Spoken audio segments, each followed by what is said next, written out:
surviving buildings, such as Stonehenge, a temple whose gods are forgotten, but whose stones still stand where men dragged them thousands of years ago.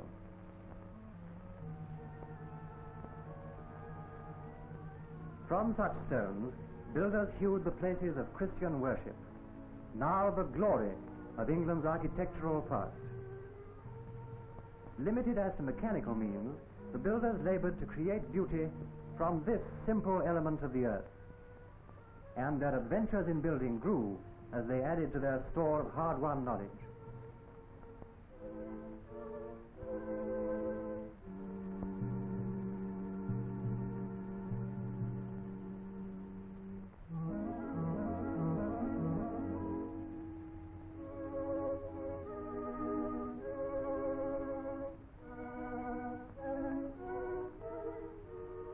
From the massive strength and power of the invading Norman architecture, with its rounded arches and mighty pillars climbing to bold heights, the English masons created a truly English style of building.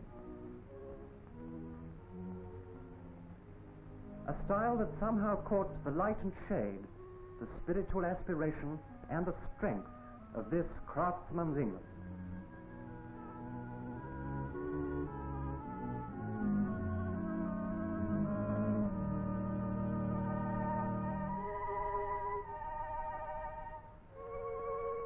They carried slender pillars higher and higher. They used the pointed arch to build boldly and with beauty. They allowed more space for windows, lighting the churches and making possible the use of beautiful stained glass. They evolved the exclusively English fan vaulting, bridging great spaces with delicate tracery.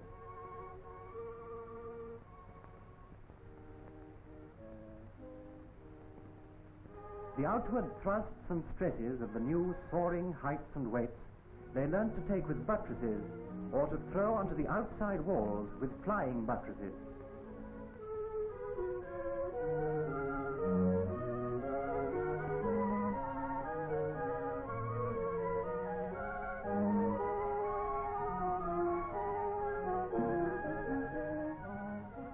The cathedrals of England stand a lasting and lovely monument to that cooperative alliance of building trades, the work of whose nameless craftsmen is so marked with strict honesty of building expression, intrinsic loveliness of structure, bold constructional experiment and advance, making this a building epoch still unequaled as a record of human endeavor and achievement.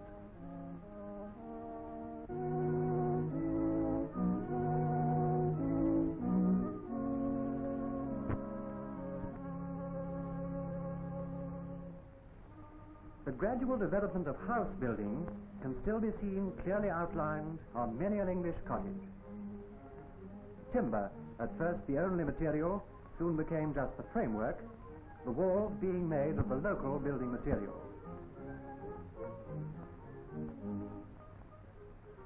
The timber grew more and more decorative, each corner of England finding its own distinctive style.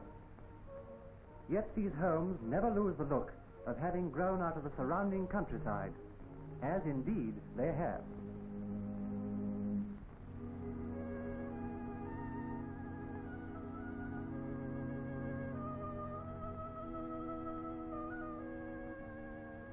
In design, the rich Tudor houses had much in common with church architecture.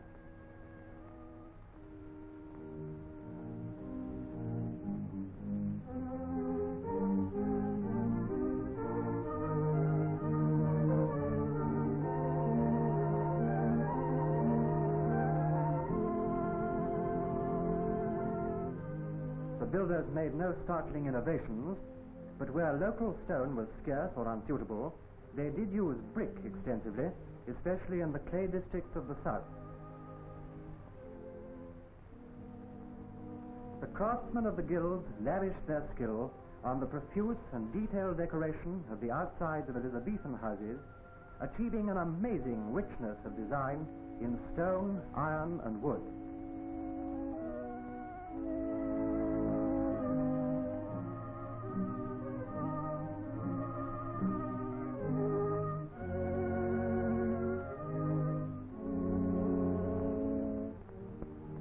abiding interest in classical architecture abroad begins to find reflection in England.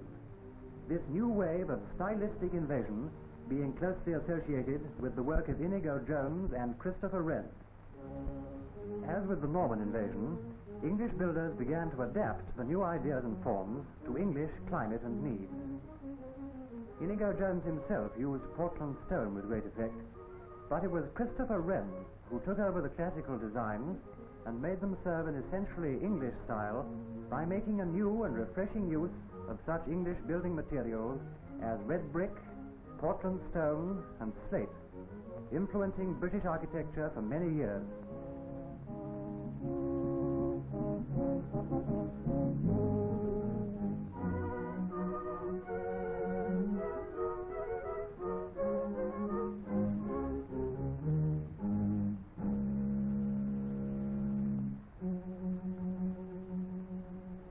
The chief feature of building in the 18th century was the spacious dwellings designed for the land-owning aristocracy with their amazingly rich interior decoration, carrying out the dictum that a true architectural work is a building duly provided with all necessary furniture, decorated with all due ornament, according to the use, quality and dignity of the building, from mere mouldings or abstract lines to the great epical work of sculpture and painting.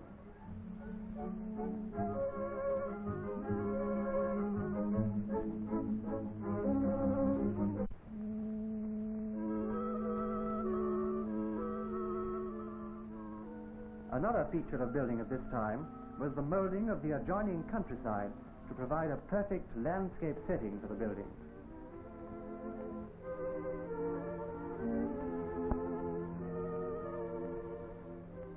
The sense of proportion which marks these great country houses can also be seen displayed in the layout and building of the town of Bath, the noblest domestic architecture in England, springing from the beds of pale Bath limestone of the Cotswolds.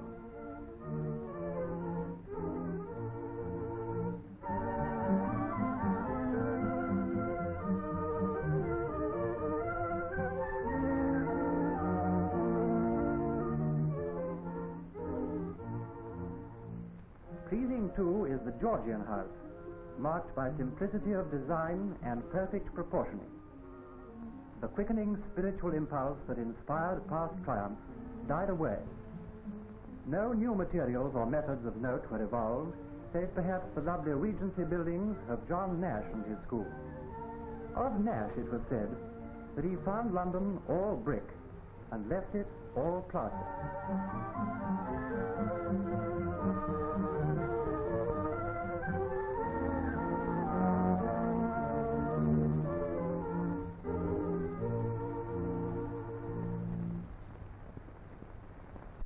For it was strongly urged on architects then that the only style proper for modern northern work is the northern Gothic of the 13th century.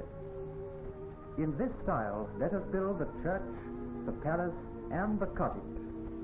But chiefly let us use it for civil and domestic buildings.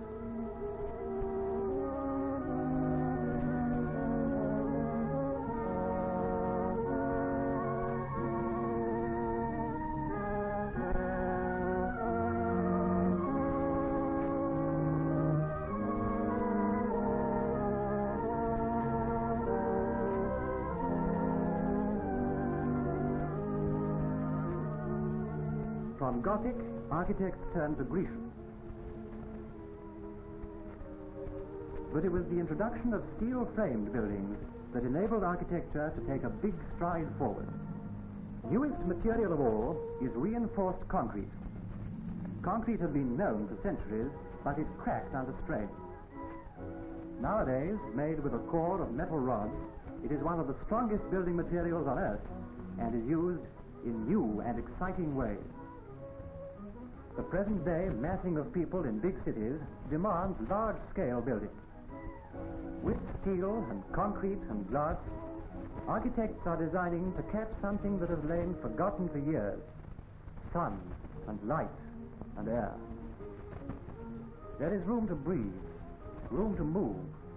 There is strength in building, and design suited to building materials. Britain's moist, changeable climate makes severe demands on building materials, so many of our newest buildings are in brick. For brick is a great humanizer of buildings, whether they be for living in, for recreation, or for industrial purposes.